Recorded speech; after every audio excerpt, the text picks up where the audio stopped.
Kuzmakon Kodayeva against Hirose Junko. Uzbekistan against Japan in this one.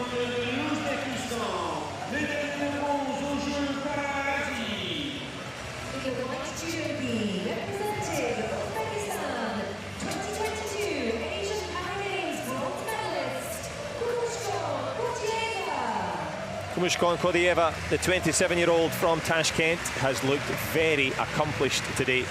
She'll need all of that in this one.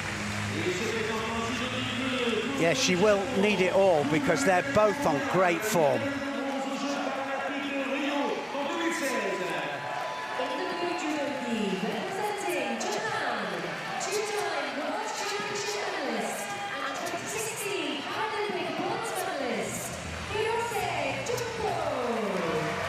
Well, Junko Hirose will make her way in. Enkeshet Turbat from Mongolia, the referee in charge of this one.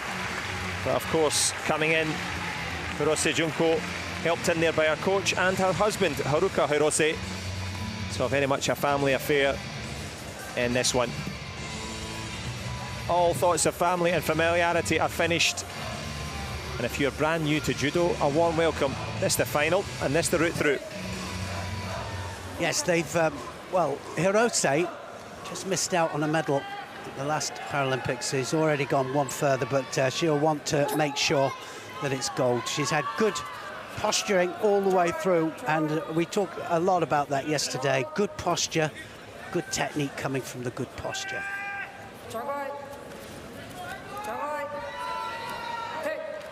Jogai, the call from the referee. They're on the edge of the mat. And for their own safety, they're brought back in.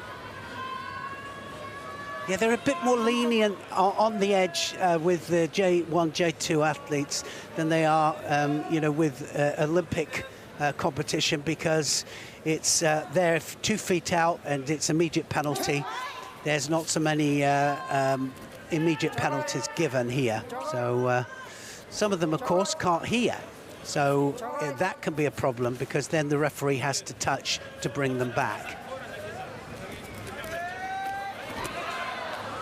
Trying to bring back points early. Hirose Junko will be stood up.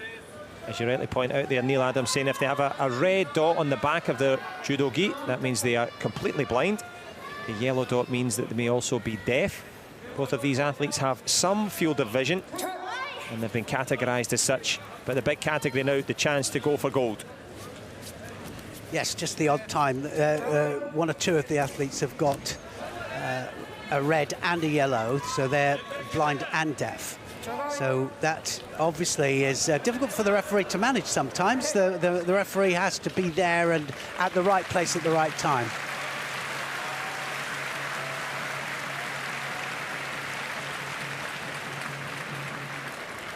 And of course the watchword of all combat, right place, right time, as they're gripping up in the centre, looking for that dominant grip. Yeah, the dominant grips are so important. Everything stems off the grips in judo. People say, well, why the thick material? Why the kimono, as it's called? But the reason is that we have so much control through that. And you can feel it when somebody grabs you and they start to move in a direction. You kind of feel the danger. And that's why we say it's the fear factor sometimes that gets an opposite reaction and can get you going one way. We were talking about that before we came on air as well. Just about faking one way, going the other way. And sometimes, you know, it can be very easy using your own partner's momentum against themselves.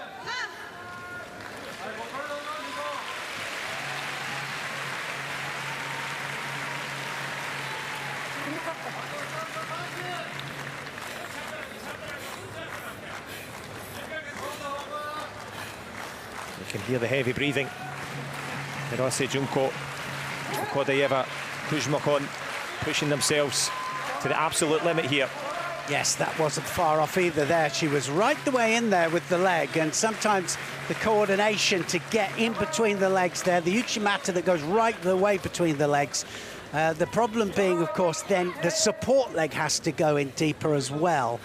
So quite often, and I think we're going to see it in a few of the matches in the future, a little bit later on, because we saw some great readjustments earlier on in the day for techniques.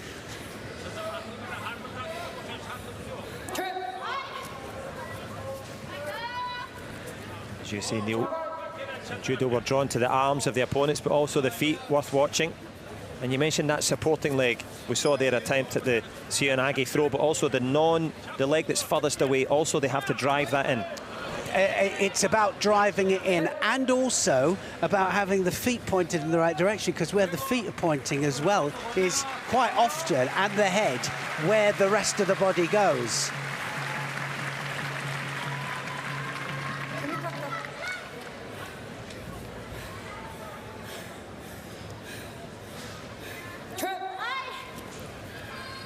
This is a left against right stance as well. That can make a difference.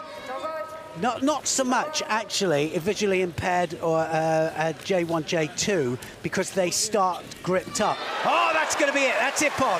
Oh, what a beauty that was. Very low, Seotoshi there. She went very, very low. It might have been Taitoshi. We'll have a look at the technicalities of it.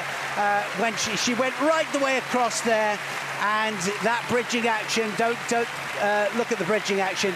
That bridging action there meant that she landed on her back.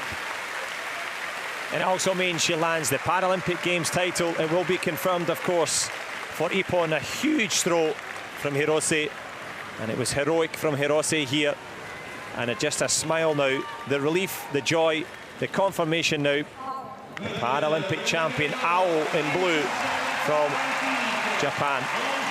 Hirose Junko, all smiles. They were breathing heavily, Neil. They were working, they were going back and forward. Yeah, they were. In the end, a moment of clean skill. Just absolutely pure skill. Got the hands in the right place. The lapel hand and the sleeve hand, everything working together. And having both the hands working together is absolutely imperative, because you need them both working together. You certainly do. Speaking of working together, husband and wife combining for this title moment here. Yes, very, very low. Taitoshi it was, and she sprung up off that extended leg there, and even though it was very, very low, sometimes when the knee goes down, that's when it becomes Seotoshi, but she sprung up there, and then it was the hands that polished it all off. Wow. And those hands will have the gold medal and the Paralympic title. Magical moments in the women's under 57 kilogram J2 grouping.